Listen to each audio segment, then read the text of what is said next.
दोस्तों कुवैत की कुछ बड़ी और इम्पोर्टेंट जो अपडेट आ रही है वो आप तक पहुंचाने वाले हैं। सबसे पहली अपडेट दोस्तों ये है कि कुवैत के अंदर एक क्लिनिक पर छापा मारा गया जो गैर कानूनी तरीके से चल रहा था मिनिस्ट्री ऑफ मैन पावर के अधिकारियों के द्वारा। और यहाँ पर जो काम करने वाले लोग थे वो डोमेस्टिक वर्कर थे और फैमिली विजिट वीजे पर आए हुए लोग थे जो यहाँ पर गैर कानूनी तरीके से काम कर रहे थे और गैर कानूनी तरीके से ये क्लिनिक भी चलाया जा रहा था। मिनिस्ट्री ऑफ मैन पावर के अधिकारियों ने यहाँ पर जितने भी लोग काम कर रहे थे, लेडीज थी और जेंट्स थे, इन लोगों को गिरफ्तार करके आगे अधिकारियों को भेज दिया गया है और इन लोगों का फिंगर ब्लॉक करके कोर्ट से डिपोर्ट कर दिया जाएगा।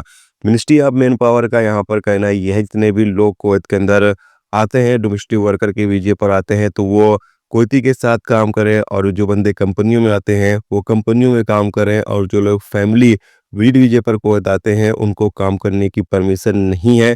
लेकिन वो अगर इधर उधर काम करते हुए पाए जाते हैं तो उन लोगों को भी फिंगर ब्लॉक करके कुवैत से डिपोर्ट कर दिया जाएगा। यानी जितने भी लोग रेसिडेंस लॉ का वायलेशन करते हुए पाए जाएंगे, यानी अपने कंपनी अपने कफिल से अलग कहीं दूसरी जगह पर काम करते हुए पाए जा रहे हैं, उन लोगों को गिरफ्तार भी किया जाता है और साथ में उनका फिंगर ब्लॉक करके कुवैत से डिपोर्ट किया जा रहा है ताकि वो लोग दोबारा कुवैत न आ सके।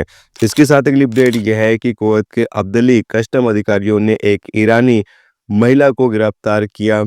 बताया गया कि ये अपनी गाड़ी के एक्स्ट्रा टायर के अंदर नशीली गोलियों को छुपाकर स्मगलिंग करने की कोशिश कर रहे थे।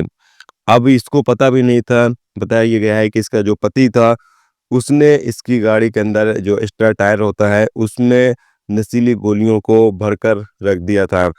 और जब कस्टम अधिकारियों ने इस ईरानी महिला को शक होने पर रोकने के बाद जो कुत्ते होते हैं उनको छोड़ा गया तो उन्होंने पता लगा लिया कि इस टायर के अंदर नशीली गोलियां मौजूद हैं। जिसके बाद टायर को जो है वो खोलकर चेक किया गया तो उसके अंदर बड़ी तादाद में नशीली गोलियां मौजूद थी।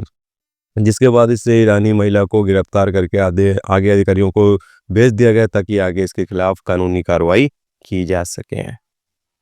इसके अलावा अगली अपडेट ये है कि कुवैत के जलेब के इलाके में कुवैत फायर फोर्स की टीम ने कैंपेन चलाया जिसके नतीजे में 146 वायलेशन रिकॉर्ड पर आए हैं। बताया गया है कुछ दुकानदारों को वार्निंग नोटिस जारी की गई जबकि कुछ दुकानों को बंद भी किया गया। जहां पर बड़े वायलेशन हो रहे थे वहां पर दुकानों को सील भी किया गया, बंद भी किया गया और कुछ दुकानदारों को वार्निंग नोटिस जारी करके उनको छोड़ दिया गया है ताकि दोबारा वो अपनी गलतियों को सुधार लें। दोबारा अगर अभियान चलाया जाता है, दोबारा भी यही गलती पाई जाती है तो इन दुकानों को भी बंद कर दिया जाएगा। दोस्तों ये थी आज की कुवैत की कुछ बड़ी और इम्पोर्टेंट अपडेट, इम्पोर्टेंट खबर जो आप तक पहुंचा दी गई। उम्मीद करता हूँ